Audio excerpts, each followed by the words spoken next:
I never really was like that motivated to be an artist. I didn't have that much drive, but I liked the arts. And so I got a job in arts administration, and then and I started working at the Women's Building.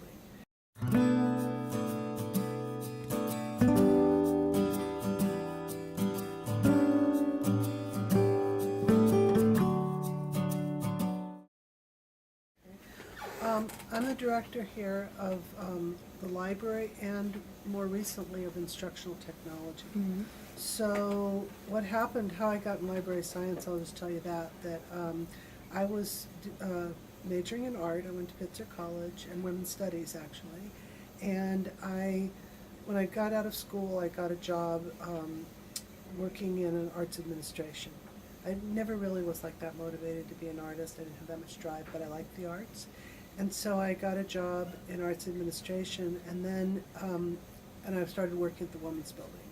I found out about the Women's Building, and it was so exciting to me, and it was sort of everything I was interested in. So I started working there, and I was eventually the program director for lots of different kinds of programs and so forth. So I was there for a really long time, and then 11 years, and then funding was getting really, really difficult around the 80s, and so I realized I really kind of needed something else, so I should go back to graduate school. So that's why I decided library science would be perfect, and sure enough it was. And because of my experience in management, then I was able to get a job right out of library school in directing the library here.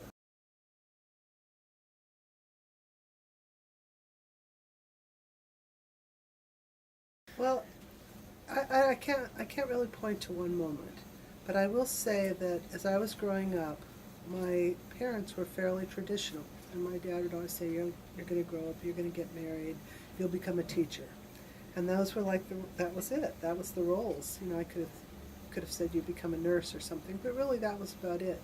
Now, even though they kept telling me this, my mom worked my entire life. My dad had no compunction about, no problem with cleaning house. No, he would like organize things, do all that kind of stuff. There wasn't what you'd think of a traditional, stay-at-home mom or anything like that. But just because that's how society was, that you just assumed you would just, grow up, and if you worked, you would do something like that.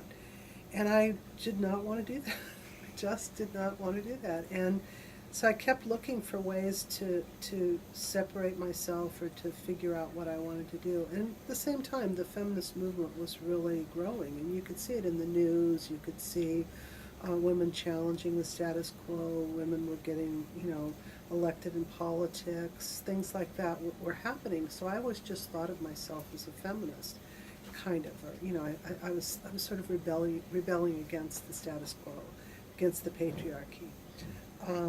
And I guess it also coincided with the fact that it was hard for me, but I knew deep in my heart that I was lesbian, but that was like also not okay. So I guess when I just realized I'd had enough, I was about 19 years old, I just said I can't, I just can't be what my parents want me to be, and I really rebelled a lot at that moment and kind of separated myself from them. And then through all that process of like coming to grips and coming to terms with who I was, and it was not an okay thing. Like it's pretty fine now to be gay, but it was not fine then. I can remember being in school, hearing someone from the then, just after Stonewall, the gay rights movement come, and I was in some kind of sociology class or whatever, giving a talk about it, and I thought, wow, if I ever come out, if I ever decide that's what I'm going to have to do is join some kind of movement. And of course I never did. Until I came to the Women's Building. So by that time I was like in my mid-20s, maybe 27, and I did sort of leave everything and just realized that I had to like go into a community, a really supportive community for me to be able to have the kind of strength, I guess, to be able to examine some of those issues and to be who I was.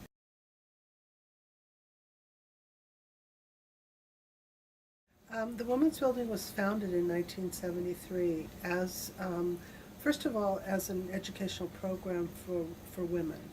It was conceived of a program after you would graduate from college, say, you would go and maybe work together with other women. So as a studio. So that was called the Feminist Studio Workshop.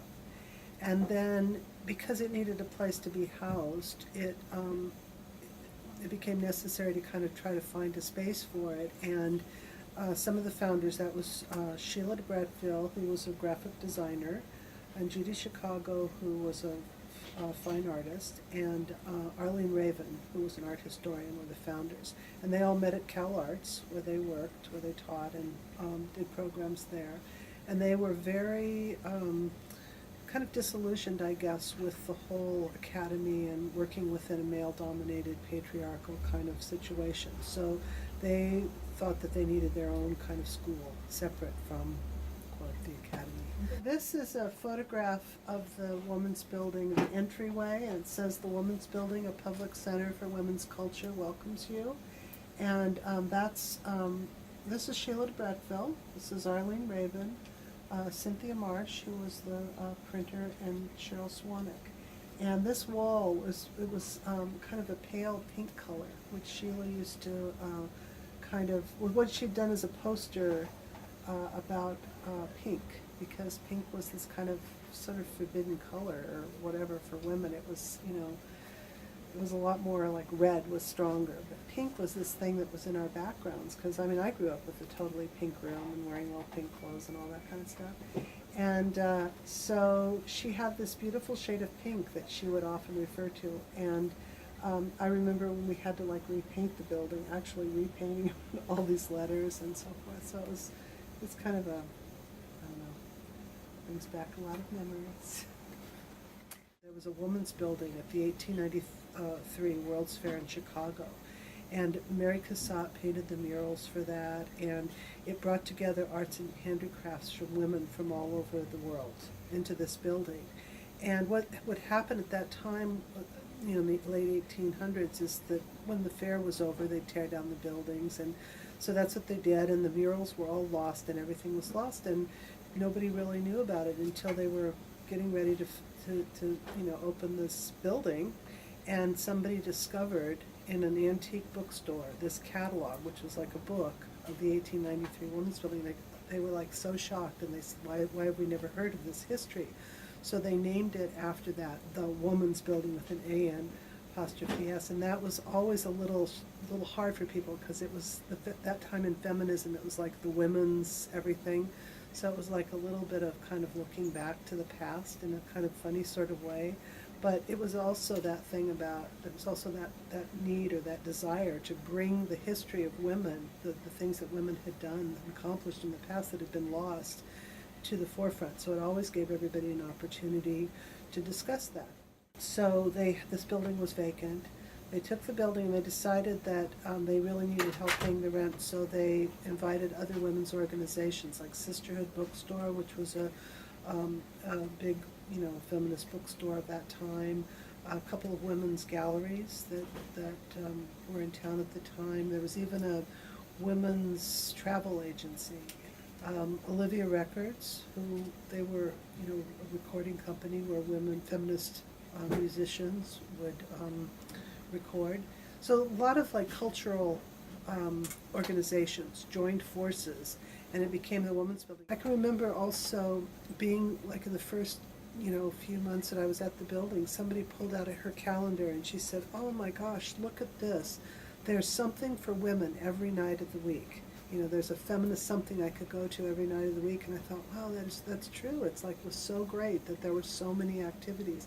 Of course now it's much more, it's just common in our society. It's much more accepted and nobody questions it. But at that time, it was such a revelation to have some feminist activity, some concert or some gallery exhibition or something going on that you could literally go to. So it was really the sense of there was a community, and it was really important to so many women. So it drew women from everywhere, and it was really exciting, fun. I wasn't driven to be an artist, really. It was just kind of like I was going to finish my degree, and I kind of liked making things, so I thought I would be an art major. But when I got to the Women's Building, and that was the most exciting stuff that was happening, was these kind of performance art groups and structures and collaborations and all. So I participated. I did like things with the waitresses, Suzanne Lacey.